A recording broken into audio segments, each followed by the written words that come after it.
नमस्कार साथियों, आप सबके YouTube चैनल में मैं आप सबका स्वागत करता हूं। दोस्तों, इस वीडियो में हम आज तर्क संग्रह को पढ़ेंगे, जो कि न्याय वैशेषिक का एक अद्भुत ग्रंथ है। दोस्तों, अगर आप इस चैनल पर नए हैं तो चैनल को सब्सक्राइब ज़रूर करें, वीडियो को शेयर भी बाद में कर देना। और दोस्तों, इस वीडियो में जो बताया जाएगा, यूजीसी नेट की परीक्षा में जितने प्रश्न आते हैं तर्क संग्रह के, उनकी चर्चा भी साथ साथ में आपके साथ इस वीडियो में की जाएगी। दोस्तों, आपको पता है कि दर्शन हमारे 6 आस्तिक दर्शन हैं, जिनमें हमारे न्याय वैशेषिक, सांख्य योग, मीमांसा वेदांत, इस प्रकार के 6 दर्शन होते हैं। तो अलग अलग दर्शनों के बारे में हम चर्चा पहले कर चुके हैं। अगर आपने दर्शनों के बारे में जानकारी लेनी है तो वेदांत सार की जो पहली वीडियो है, जो मेरी चैनल पर आपको मिल जाएगी, वहाँ पर आपको इसका जो विवरण है वहाँ से मिल जाएगा। दोस्तों, इस किताब की हम स्टार्टिंग करते हैं और कोशिश करूँगा कि इस किताब को जितना ज़्यादा हो सके एक वीडियो में मैं कंप्लीट करने की कोशिश करूँ। पेपर में इसमें से क्वेश्चन पूछा जाता है, तो आइए किताब को शुरू करते हैं। देखिए, सबसे पहले आपको यह पता होगा कि तर्क संग्रह जो किताब है वह अन्नम भट्ट ने लिखी है। अन्नम भट्ट इसके रचनाकार हैं। दोस्तों, आपको पता है न्याय 16 पदार्थों को मानता है और वैशेषिक मानता है 7 पदार्थों को। तो न्याय और वैशेषिक दोनों ही 7 पदार्थों को मानते हैं। देखिए, इन्होंने पहली जो कारिका है कैसे दे रखी है। द्रव्य, गुण, कर्म, सामान्य, विशेष समवाय अभावः सप्त पदार्थः। द्रव्य, गुण, कर्म, सामान्य, विशेष समवाय और अभाव, ये 7 पदार्थ होते हैं। दोस्तों, न्याय वैशेषिक 7 पदार्थों को मानता है। उनके मत में 7 ही पदार्थ हैं, इससे ज़्यादा पदार्थ नहीं होते हैं। दोस्तों, अब जब ये आगे आगे चलता रहेगा तो आप देखना एक एक चीज़ एक एक के साथ बिल्कुल आपको अटैच मिलेगी। कोई भी चीज़ किसी के साथ बिल्कुल आपको अलग नहीं मिलेगी। तो देखिए, सबसे पहले आपको उन्होंने क्या बोला था कि जो अपने 7 पदार्थ थे। अब सबसे पहले आपको बता रहे हैं कि द्रव्य क्या है। देखिए, आपको वहाँ पर बताया था द्रव्य, गुण, कर्म, सामान्य, विशेष, समवाय, अभाव। तो अब सबसे पहले नंबर किसका आएगा? द्रव्य का आएगा। तो द्रव्य को ही देखिए। तत्र द्रव्याणि पृथ्वी, अप, तेजो, वायु, आकाश, काल, दिग, आत्म, मनांसी, नव एव। कहते हैं कि तत्र द्रव्याणि, द्रव्य जो हैं वो पृथ्वी, अप होता है जल, तेज होती है अग्नि, वायु, आपको वायु का पता है, आकाश, काल, दिक होती है दिशा, आत्मा, मनांसी और मन, नव एव, ये 9 ही होते हैं।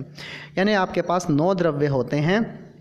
और दोस्तों, पेपर में इनका सीक्वल पूछा जाता है कि 9 द्रव्य हैं कि 9वां द्रव्य कौन सा है, 8वां द्रव्य कौन सा है। इसलिए आपको ये ऐसे कैसे सीधे के सीधे ही याद करने पड़ेंगे। अब उसके बाद है द्रव्य आ गया। अब आपने पढ़ा था द्रव्य के बाद था गुण। अब देखिए, गुण की डेफिनेशन या गुण कौन से हैं बता रहे हैं। रूप, रस, गंध, स्पर्श, संख्या, परिमाण, पृथक्त्व, संयोग, विभाग, परत्व, अपरत्व, गुरुत्व, द्रवत्व, स्नेह, शब्द, बुद्धि, सुख, दुख, इच्छा, द्वेष, प्रयत्न, धर्म, अधर्म, संस्कारास चतुर्विंशति गुणाः। देखिए, चतुर्विंशति गुणा, ये हमारे 24 गुण होते हैं। अब गुण के बाद आएंगे कर्म। देखिए, उत्क्षेपण, अवक्षेपण, आकुंचन, प्रसारण, गमनानि, पंचकर्माणि। उत्क्षेपण होता है ऊपर की ओर फेंकना, अवक्षेपण नीचे की ओर गिराना, आकुंचन समेटना, प्रसारण उसको फैला देना, और गमनानि गमन करना। ये 5 प्रकार के कर्म होते हैं। कर्म के बाद सामान्य की डेफिनेशन आएगी। देखिए, लेकिन डेफिनेशन ना देकर यहाँ पर वो बता रहे हैं कि क्या होता है। परम, अपरम च इति द्विविधम सामान्यम। पर और अपर, इस प्रकार के 2 सामान्य होते हैं। सामान्य के बाद दोस्तों अब बारी आएगी विशेष की। देखिए क्या कहते हैं, नित्य द्रव्य वृत्तयो विशेषास्तु अनंता एव। नित्य द्रव्य, अब आपको पता है नित्य द्रव्य कौन कौन से हैं, जो कभी खत्म नहीं होते हैं। उनमें जो विशेष होता है, हर एक द्रव्य में एक उसकी खासियत होती है। जैसे पृथ्वी में गंध होती है, वो उसका विशेष जो होता है गुण होता है। उसके बाद जो जल में देखेंगे, जल में रस होता है। अग्नि जो होती है उसमें स्पर्श उसका तेज होता है। वायु स्पर्शवान होती है। आकाश शब्द गुण से युक्त होता है। तो ये विशेष जो होता है नित्य द्रव्यों में होता है। और अनंता एव, विशेषास्तु अनंता एव, और जो विशेष होते हैं दोस्तों वो अनंत होते हैं। अब समवायस्तु एक एव, जो समवाय होता है वह तो एक ही होता है। अब हमारे 7 पदार्थ यहाँ पर हो गए, लेकिन उसके बाद यहाँ पर देखिए अब है लास्ट में शायद हमारा है अभाव, जो 7वां पदार्थ है। अभावस् चतुर्विधः, जो अभाव होता है वो हमारा 4 प्रकार का होता है। अभाव का मतलब होता है किसी वस्तु का न होना। देखिए पहला है प्राग भाव, प्रध्वंसा भाव, अत्यंता भाव, अन्यो अन्य भावश्चेति। प्राग भाव जो वस्तु के होने से पहले, कार्य के होने से पहले रहता है, उसको कहते हैं प्राग भाव। प्रध्वंसा भाव वह होता है जब वस्तु बन गई और बाद में वो खत्म हो जाए। अत्यंता भाव, अत्यंता भाव वो होता है कि जब कार्य सामने से दिखाई ना दे। जैसे अगर घड़ा सामने पड़ा हो तो वो तो है, फिर तो उसका भाव है। अगर घड़ा नहीं दिखेगा भाई तो उसका अभाव तो है ही। और अन्यो अन्य भावश्चेति का अर्थ है कि एक वस्तु को आप दूसरी वस्तु नहीं कह सकते। आप घड़े को कपड़ा नहीं कह सकते और कपड़े को घड़ा भी नहीं कह सकते। यही होता है अन्यो अन्य भाव। तो भाई इस प्रकार आपका ये हो गया।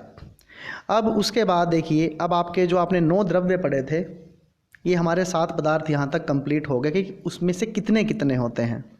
अब बारी आती है 9 द्रव्यों में पृथ्वी की। सबसे पहले पृथ्वी थी, देखिए तत्र गंधवती पृथ्वी।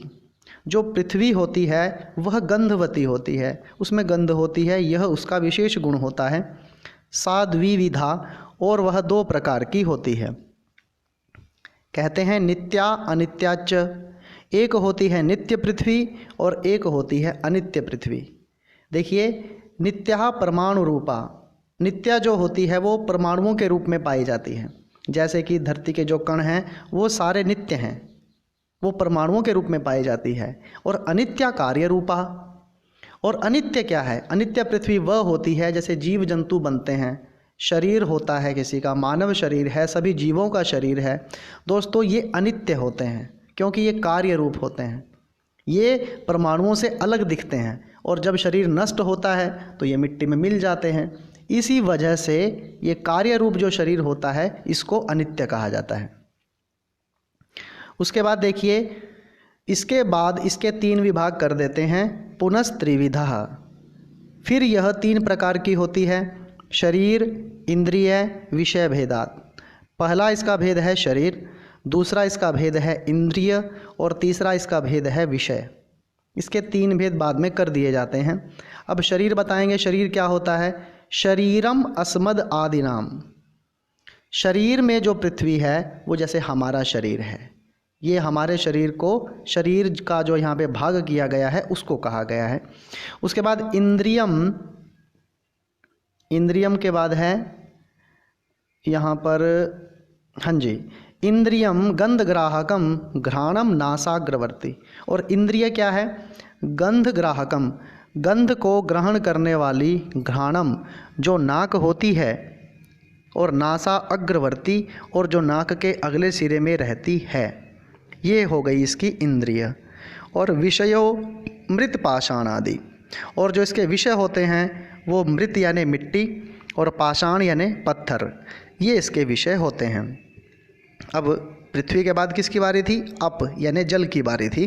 देखिए शीत स्पर्शवत्यः आपः, ऐसा जल जिसका स्पर्श बिल्कुल ठंडा हो उसको आप कहोगे। आपः होता है जल। ताद विविधा, वह 2 प्रकार का होता है। नित्या अनित्याश्च, नित्य और अनित्य। नित्या परमाणु रूपा, नित्या को परमाणु रूप कहेंगे, अनित्या को कार्य रूप कहेंगे। ठीक है, ये तो आपने धरती के पृथ्वी की उसमें भी पढ़ा है। पुनस्त्रिविधा, फिर इसके भी 3 भेद कर दिए जाते हैं। शरीर इंद्रिय विषय भेदात, इसका भी शरीर इंद्रिय और विषय भेद होता है, लेकिन इसका शरीर रहता कहाँ है? शरीरम वरुण लोके, शरीर इसका रहता है वरुण लोक में। इंद्रियम, और जो इसकी इंद्रिय है, रस ग्राहकम रसना जीवाग्रवर्ती, रस को ग्रहण करने वाली रसना जो जिह्वा होती है, और जिह्वा के अग्रवर्ती अगले हिस्से में यह रहता है इसकी इंद्रिय। और विषय क्या है इसका? विषय सरित समुद्र आदि, और इसके विषय होते हैं, सरित होती है नदी, और समुद्र आदि जो समुद्र आदि हैं इसके विषय होते हैं। उसके बाद देखिए दोस्तों, तेज की डेफिनेशन है उष्ण स्पर्शवत तेजः। उष्ण होता है गर्म, स्पर्श जिसका स्पर्श गर्म हो उसको हम तेज कहते हैं। तच्च द्विविधम, वह भी 2 प्रकार का होता है। नित्यम अनित्यम च, नित्य और अनित्य। नित्यम परमाणु रूपम, नित्य होता है परमाणु रूप, अनित्य होता है कार्य रूप।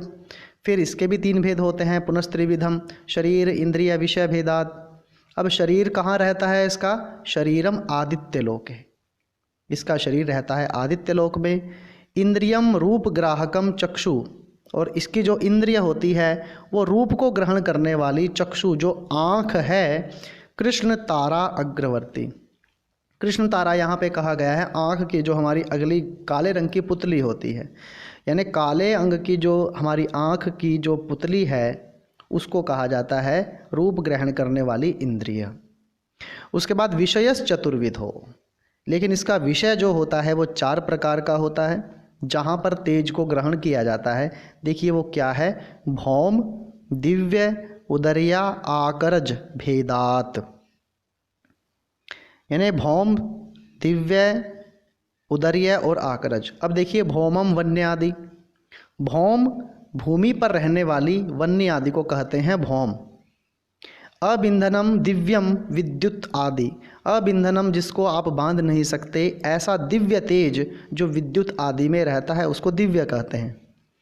उसके बाद है भुक्तस्य परिणाम हेतुर उदर्यम, भुक्तस्य जो खाते हैं, और परिणाम हेतु, परिणाम यानी उसको पचाने का जो हेतु होता है, उदर्यम वो होता है उदर्य। आपको पता है हमारे पेट में भी एक आग होती है जिसको कहते हैं वैश्वानर अग्नि।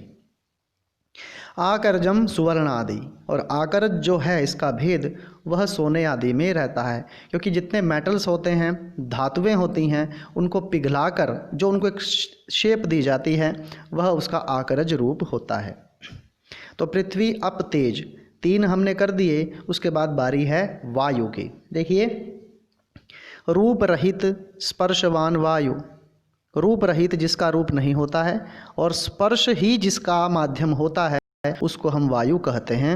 सद्विविधः, वह भी 2 प्रकार की होती है।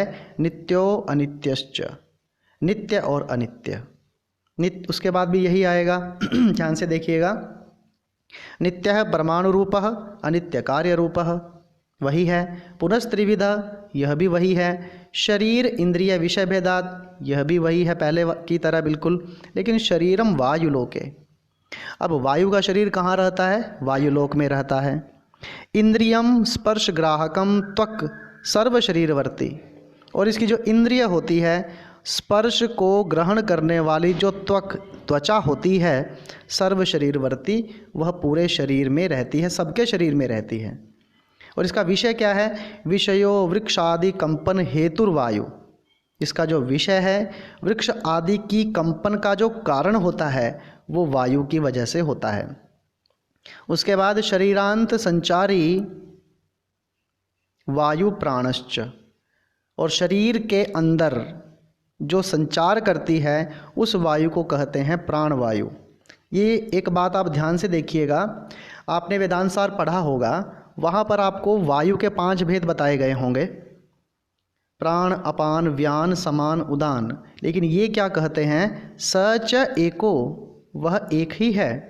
उपाधि भेदात, उपाधि की वजह से प्राण अपान आदि संज्ञाम लभते, प्राण अपान आदि संज्ञा को यह प्राप्त करते हैं। यानी कहने का अर्थ क्या है कि जो वायु है वह एक ही है तर्क संग्रह के मत में। उसके बाद देखिए अब यहाँ पे आ गई आपकी आकाश की परिभाषा। शब्द गुणकम आकाशम, जो जिसका गुण शब्द हो उसको हम आकाश कहेंगे। और इसकी खासियत क्या है भाई? तत्च एकम, एक तो पहली बात कि वो एक ही है। विभु, विभु का अर्थ होता है व्यापक, जो हर जगह पर जिसका प्रसार हो। और नित्यम च, यह केवल नित्य होता है। देखिए आपके जो पहले 4 भूत आपने पढ़े, पृथ्वी, जल, तेज, वायु, वो हमारे नित्य भी थे और अनित्य भी थे, लेकिन यह केवल नित्य होता है, विभु होता है और एक ही होता है। उसके बाद दोस्तों आगे है काल। 9 द्रव्यों में आगे आता है काल। देखिए अतीत आदि व्यवहार हेतु कालः। अतीत होता है बीता हुआ समय, और आदि का अर्थ क्या लगाएंगे? यानी तीनों समय, जिसको हम बोलते हैं भूतकाल के बाद वर्तमान काल आता है, फिर भविष्य काल आता है। तो अतीत आदि का अर्थ तो यह है। व्यवहार हेतु, जो इस व्यवहार का कारण हो उसको हम क्या कहते हैं? काल कहते हैं। और काल क्या है? अब लोगों को लगता है वही चीज़ कि भूतकाल है, वर्तमान काल है, भविष्य काल है, लेकिन तर्क संग्रहकार कहते हैं सच एको, वह भी एक ही है।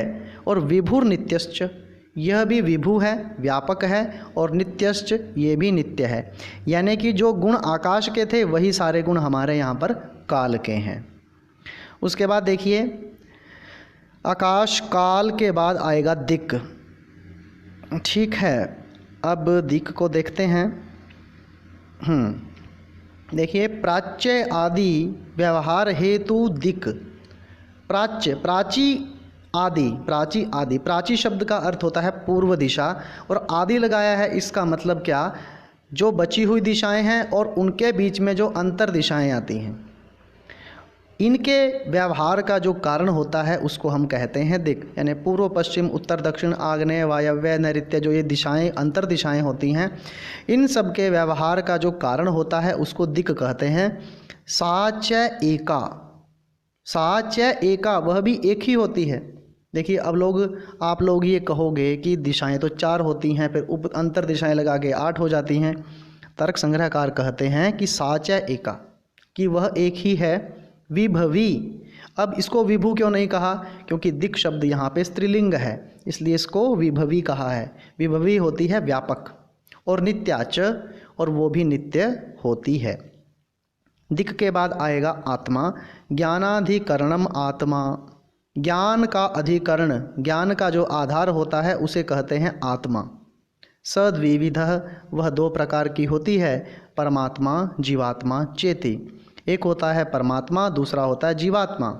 उसके बाद कहते हैं तत्र ईश्वरः सर्वज्ञः, इसमें जो ईश्वर होता है वह सर्वज्ञ है, और परमात्मा एक एव, और परमात्मा एक ही है। उसके बाद देखिए जीवस्तु, और जीवात्मा जो है भाई, प्रति शरीरम भिन्नो, हर शरीर में भिन्न है। विभुर नित्यश्च, यह विभु भी है क्योंकि व्यापक होती है, और नित्यश्च, यह हमेशा नित्य ही रहती है। आत्मा के बाद अब आएगी आपकी बारी मन की। देखिए सुख आदि उपलब्धि साधनम इंद्रियम मनः, सुख आदि कहा है इन्होंने यहाँ पे भी। तो सुख केवल एक, मन केवल सुख का अनुभव नहीं करता है, दुख का भी करता है, बहुत सारे गुणों का अनुभव करता है। तो सुख आदि इसलिए यहाँ पे कहा। उपलब्धि, उसको प्राप्त कराने का, साधनम, जो साधन होता है, इंद्रियम, उस इंद्रिय को क्या कहते हैं? मनः, मन कहते हैं।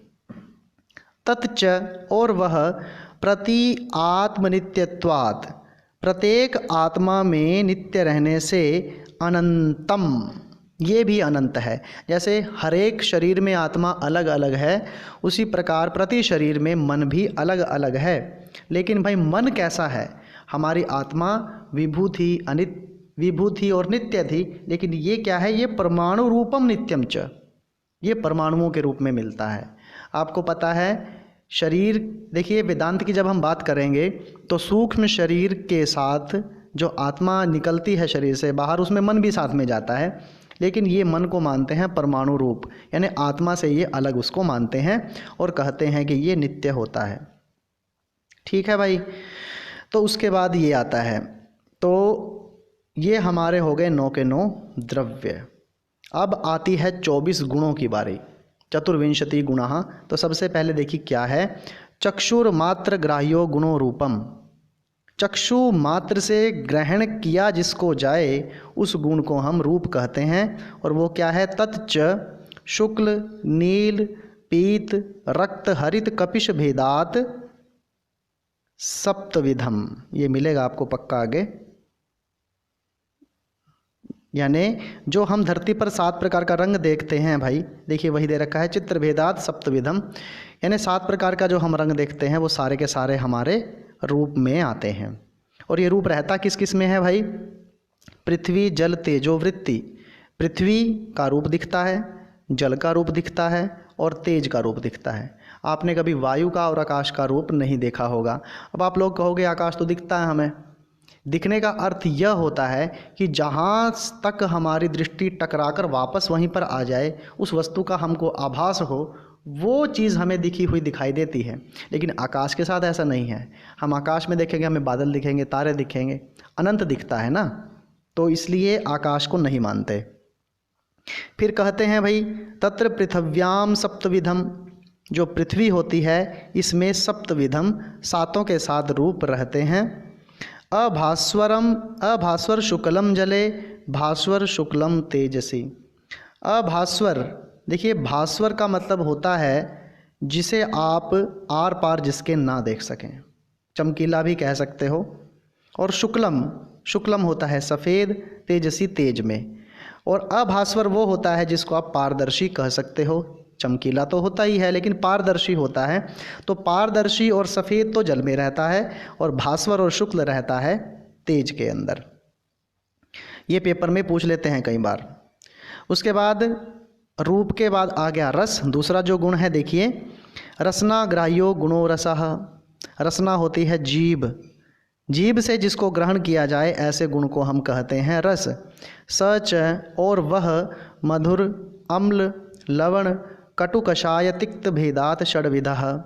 वह मधुर मीठा अम्ल खट्टा लवण नमकीन कटु कड़वा कषाय कसैला तिक्त तीखा, इस भेद से 6 प्रकार का होता है।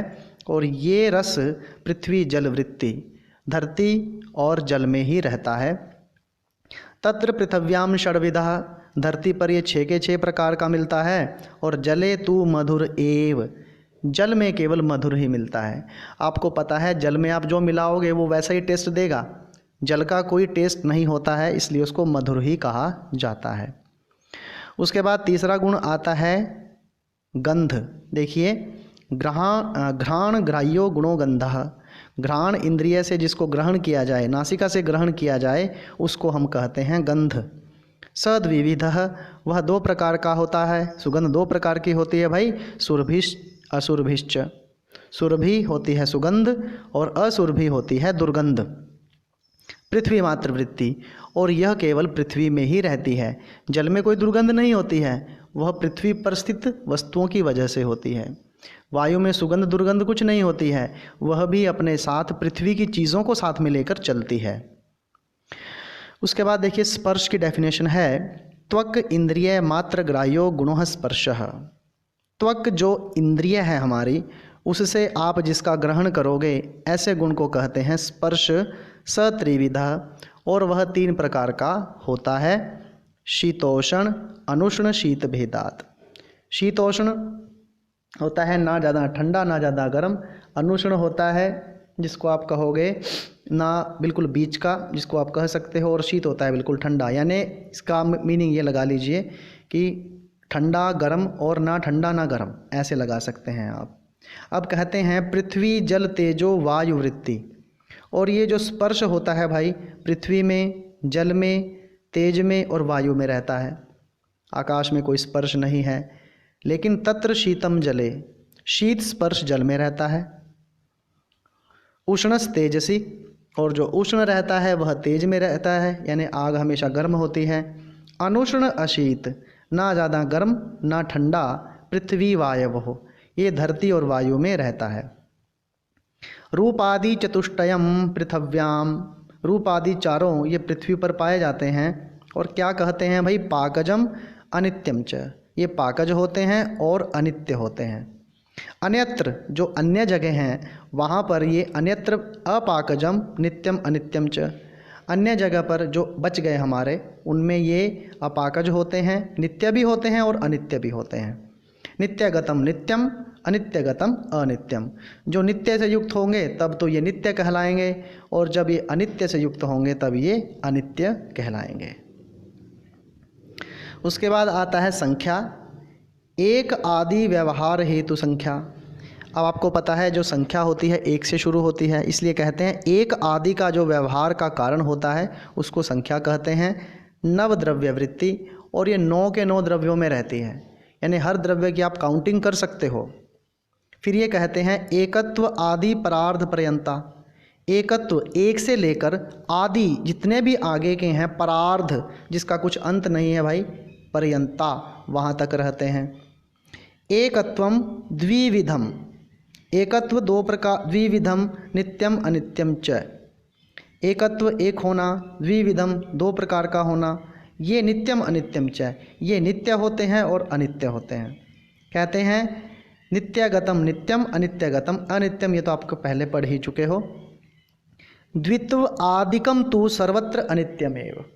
अब यहाँ पर देखिए एकत्व और जो हमारा द्विवत्व आया था, एकत्व एक तो हमेशा नित्य रहेगा और 2 होगा वो अनित्य होगा, क्योंकि अगर आप एक में एक जोड़ोगे तभी वो 2 बनता है, फिर 2 में एक जोड़ोगे तब वो 3 बनेगा, मतलब एक तो नित्य है।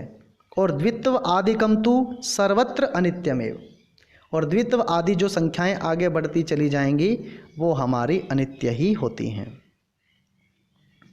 उसके बाद परिमाण की डेफिनेशन है मान व्यवहार असाधारण कारणम परिमाणम।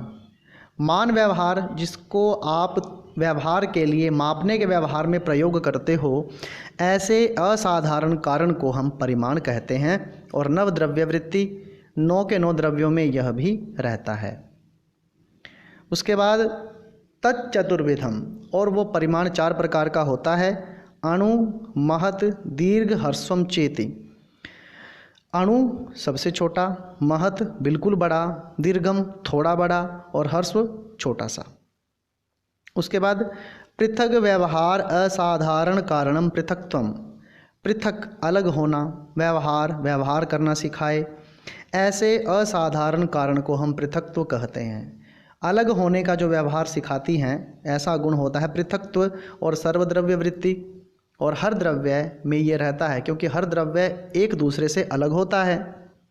संयुक्त व्यवहार हेतु संयोगः, जब किसी चीज़ को इकट्ठा करना हो, संयुक्त करना हो, ऐसे व्यवहार का जो हेतु होता है उसको हम कहते हैं संयोग।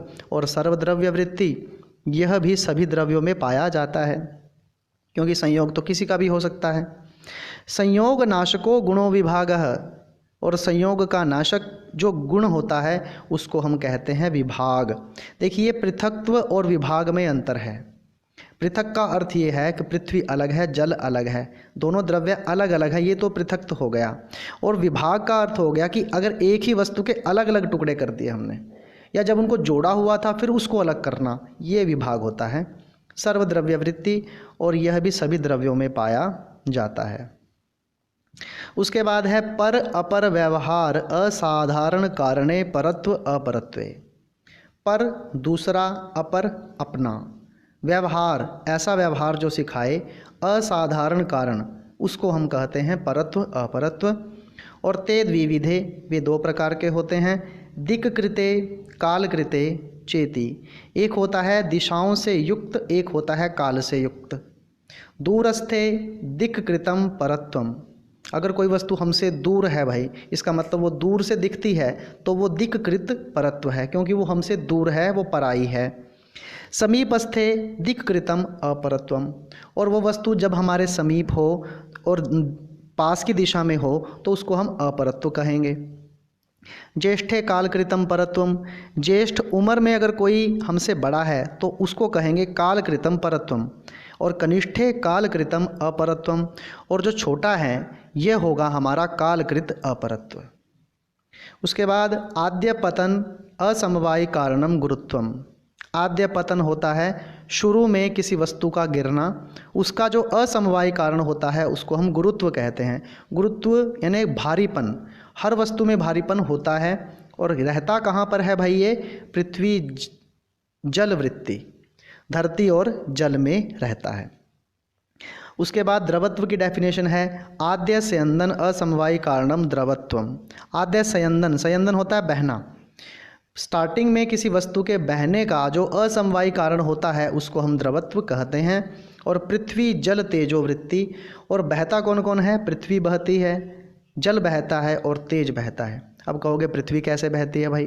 पानी का स्पर्श उसके साथ हो गया तो लैंडस्लाइड तो होती है, आपने देखी ही है। जल तो बहता ही है, और तेज वायु का स्पर्श पाकर आगे से आगे बहता चला जाता है। तत्द्विविधम, और वो दो प्रकार का होता है, सांसिद्धिकम नैमित्तिकम च इति। एक होता है सांसिद्धिक और दूसरा होता है नैमित्तिक। सांसिद्धिकम कहते हैं सांसिद्धिकम जले, सांसिद्धिकम होता है नेचुरल, ये होता है जल में। उसके बाद है भाई नैमित्तिकम पृथ्वी तेजसो, और जो नैमित्तिक होता है वो धरती और तेज में रहता है। पृथिव्याम, धरती में घृत आदौ अग्नि संयोगजम द्रवत्वम। पृथ्वी में घृत आदि में और अग्नि के संयोग से जो पैदा होता है वो द्रवत्व होता है। और तेजसी स्वर्ण आदौ, और तेज सुवर्ण आदि में होता है, क्योंकि सोने को पिघलाकर एक लिक्विड फॉर्म में बना दिया जाता है तो वहाँ पर सुवर्ण आदि में तेज की वजह से होता है। उसके बाद है भाई चूर्ण आदि पिंडी भाव हेतुर गुण स्नेहा। स्नेह का मतलब होता है चिकनापन। चूर्ण होता है, कोई चूना कह दीजिए, आटा कह दीजिए, चूर्ण के रूप में पिंडी भाव हेतु, उसको एक पिंड का रूप देने का जो भाव होता है उसका जो हेतु होता है, ऐसे गुण को स्नेह कहते हैं। और जल मात्र वृत्ति, आपको पता है चूर्ण को एक पिंड का रूप जल ही देता है। उसके बाद है भाई श्रोत्र ग्राह्यो गुणो शब्द, कान से जिसका ग्रहण किया जाए वह शब्द होता है। सद्विविधः, वह दो प्रकार का होता है। ध्वन्यात्मको वर्णात्मकश्चेति, एक होता है ध्वन्यात्मक, दूसरा होता है वर्णनात्मक। ध्वन्यात्मक जो होता है भैर्यादो, वो वाद्य यंत्रों में पाया जाता है। वर्णात्मक जो वर्णात्मक होता है संस्कृत भाषा आदि रूपः, संस्कृत भाषा आदि इसके रूप होते हैं। सर्व व्यवहार हेतु ज्ञानम बुद्धि, सभी व्यवहार के ज्ञान का जो हेतु होता है उसको हम बुद्धि कहते हैं। साद विविधा, वह दो प्रकार की होती है, स्मृति अनुभवश्चेति, स्मृति और अनुभव इस प्रकार से। संस्कार मात्र जन्यम ज्ञानम स्मृति, और संस्कार मात्र को पैदा करने वाला जो ज्ञान होता है उसको हम स्मृति कहते हैं। तद भिन्नम ज्ञानम अनुभवः, और उससे जो भिन्न ज्ञान होता है उसको हम अनुभव कहते हैं। अब ये जो अनुभव होता है भाई ये दो प्रकार का होता है, सद्विविधः यथार्थो अयथार्थश्च। एक होता है यथार्थ अनुभव और दूसरा होता है अयथार्थ अनुभव। यथार्थ होता है सत्य और अयथार्थ होता है असत्य। अब देखिए यथार्थ अनुभव की जो परिभाषा है, तद्वती तत्प्रकार को अनुभव यथार्थः, तद्वती उसके जैसा, तत्प्रकार कह यह भी, तत्प्रकार का जो वस्तु जैसी है ये भी उसके प्रकार का है, यह भी वैसा ही है, अनुभव यथार्थः, ऐसे अनुभव को हम यथार्थ कहते हैं। सा एव प्रमा इति उच्यते, इसी को हम प्रमा कहते हैं, ज्ञान कहते हैं। यथा रजते इदम रजतम इति, ये चांदी ही है, ये चांदी ही है, ऐसा ज्ञान हमारा यथार्थ होता है। उसके बाद यहाँ पर है देखिए, तद अभाववती तत्प्रकार को अनुभवो अयथार्थः। तद अभाववती, जहाँ पर उसका अभाव है, किसका? तत्प्रकार का, या जिस वस्तु की हम वहाँ पे तुलना करते हैं उस वस्तु का वहाँ पर अभाव हो, ऐसे अनुभव को हम कहेंगे अयथार्थः। स एव भ्रम इति उच्यते, इसको भ्रम भी कहा जाता है। यथा शुक्तौ इदम रजतम इति, शुक्त होती है सीप, सीप के अंदर अगर हमें चांदी का अनुभव होता है तो ये कहलाएगा हमारा अयथार्थ अनुभव। तो दोस्तों आज हम यहीं तक करेंगे और अगली वीडियो में इसके जो अगला पोर्शन बचा हुआ है उसको कंप्लीट करने का प्रयास करेंगे। दोस्तों आशा करता हूँ आपको यह वीडियो पसंद आई होगी, और अगर वीडियो पसंद आई है तो प्लीज़ चैनल को सब्सक्राइब ज़रूर करें और इसको शेयर भी करें भाई। आपके लिए ही हम ये वीडियोज़ बनाते हैं। और जो बच्चे नेट की तैयारी कर रहे हैं वो भी अब इस वीडियो को ध्यान से देखें, क्योंकि उनके लिए स्पेशल यह वीडियो बनाई गई है। और अगर आपका कोई तर्क संग्रह को लेकर या किसी अन्य साहित्य विधा को लेकर कोई प्रश्न है तो उसको आप कमेंट बॉक्स में पूछ सकते हैं। और आपकी परीक्षा जो आगे नेट की होगी उसके लिए मैं आपको अभी से शुभकामनाएं देता हूं। और दोस्तों प्लीज़ इस चैनल को सब्सक्राइब करें, वीडियो को शेयर कर दें, लाइक कर दें, और यह वीडियो देखने के लिए आपका बहुत बहुत धन्यवाद।